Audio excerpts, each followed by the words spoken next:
No one to blame. I'm Jeff Stein with today's Iowa Politics Report.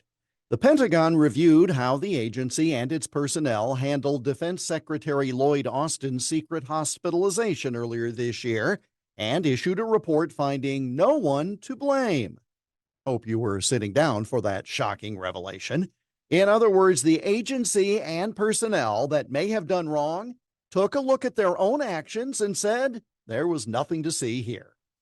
The Pentagon's internal review found that there was no indication of ill intent or an attempt to obfuscate the situation. So, no one, including the Secretary and his Chief of Staff, will be reprimanded. The public report says concerns about medical privacy and a rapidly changing situation were mostly to blame, but nothing about when individual members of the staff became aware of the Secretary's condition and whether the Secretary himself was advised to contact the White House but opted not to. Secretary Austin, who returned to the hospital again since the secret hospitalization occurred, wrote in a memo to his staff, quoting now, "As a learning organization, we will continue to learn and adjust," unquote.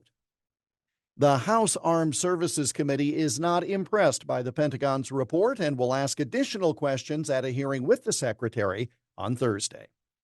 For an organization that relies on following orders and a chain of command, having the Secretary of Defense not inform the Commander-in-Chief of a surgical procedure on December 22nd and a hospitalization on January 1st until January 4th, well, that seems odd.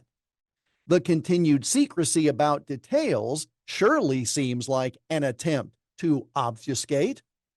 And the fact that this White House apparently doesn't care speaks even more loudly. And that's the Iowa Politics Report for Tuesday, February 27 on Twitter, Instagram, Getter, Threads, and Truth Social at Iowa Politics. I'm Jeff Stein on News Talk 1540 KXEL.